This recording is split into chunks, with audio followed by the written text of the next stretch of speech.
ඔයාලත් එක්ක අද කතා කරන්න හිතුවේ මේ ගම්බිරිස් පැල නිෂ්පාදනයේදී අපි අනිවාර්යයෙන්ම කරගත යුතු දෙයක් තියෙනවා.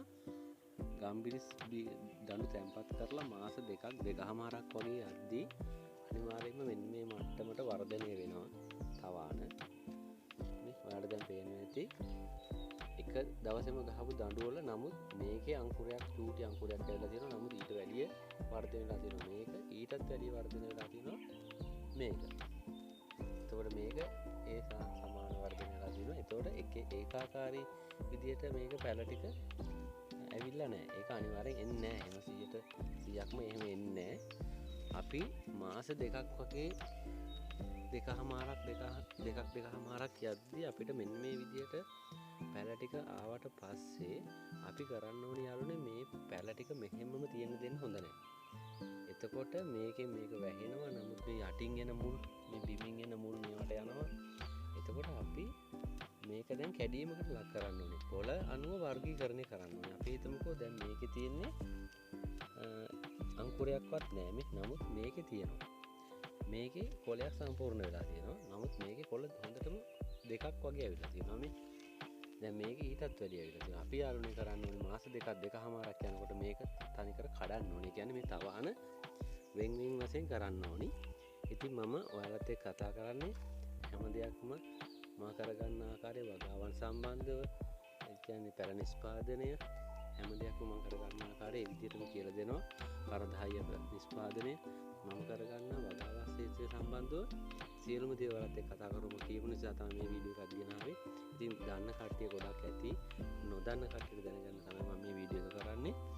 ඉතින් ඔයාලා යම් කිසි දෙයක් මේ වීඩියෝ එකෙන් ගන්නේ කියලා හිතලා තමයි මේ කරන්නේ. ඉතින් යාළුවනේ එහෙනම් අපි මම කරන්නේ දැන් ඔයාලට පේනවා ඇති මේ පාත්තිය දැන් අරකට මෙතනට ගැහුවා මේ පාත්තියේ අංකුර නැති ටික.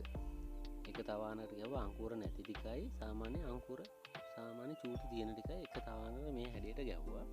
ඊට පස්සේ කොළ දෙක එක සම්පූර්ණ වෙච්චි දෙක ඒ වගේ ඒවා වෙනම තවානකට ගහනවා. අන්න විදියට කඩා ගන්න ඕනේ. දැන් ඔයාලා දැන් හිතමුකෝ දැන් මේක තවානෙම ගත්තා. පැඩේ ගත්තා. මේ පොඩක් බුරු කරා යන්තා. අංකුර නැති ටික වෙනම. මේකත් අංකුරයක් ඇවිල්ලා නැහැ. ඒ ටික වෙනම. එතකොට අපි හිතමුකෝ මේකේ ඇවිල්ලා තියෙනවා සාමාන්‍ය කොළයක්. සාමාන්‍ය ඒක ඒ ටික වෙනම.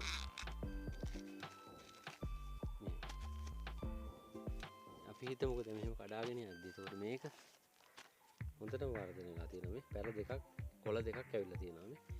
ඒ ටික වෙනවා. අනිවාර්යෙන් මේක වෙන් කරන්න ඕනේ. පොඩ්ඩක් උඩ බුරු කරගෙන වෙන් කරලා අනිවාර්යෙන් මාස දෙකක් දෙකමාරක් යද්දි මේක තවන් දෙකකට වගේ ගහ ගන්න ඕනේ. ඒක කර යුතු දෙයක් නැත්තම් ඉන්නේ මෙහෙම ගහගන්නේ නැත්තම් මේ වැවිච්චි පැලේ වර්ධනය වෙලා එනවා. ඊට පස්සේ මේක අත තිබුණා කියන්නේ මේක වැහෙනවා. මේ පොළේ මේක වුණාට පස්සේ මේක මේ ආකාරයෙන් තියෙනවා වර්ධනය වීමක් වෙන්නේ. දැන් මේක අපි මේකෙන් අයින් කරගත්තට පස්සේ මේක සතියක් දෙකක් දෙකමාරක් යද්දි මේකේ තන්න අංකුර එන්න පටන් අරගෙන මේක වර්ධනය වෙනවා. ඉතින් ඒ දේ කරගන්න ඕනි. අනිවාර්යෙන් කරගන්න ඕනි. ඒකයි මම මේ වීඩියෝ එක කරේ. ඉතින් වීඩියෝ එක හොඳට ලයික් කරන්න. කමෙන්ට් කරන්න ඔයාලගේ අදහස්. ඉතින් මම දන්නා දේ සියලුම දේ කියලා දෙනවා කියන නිසා තමයි මේ වීඩියෝ එක ගෙන ආවේ. මම මගේ ෆෝන් නම්බර් එක දාලා තියන්න. ඔයාලට දුරකථන අංකෙට කතා කරන්න අවශ්‍ය නම් කතා කරන්න. ඉතින් මම දන්නාදී වගාවන් සම්බන්ධව දන්නාදී සියලුම දේ ඔයාලත් එක්ක කතා කරනවා. වීඩියෝ එක නරඹුවට ඔයාලට ගොඩාක් ස්තුතියි.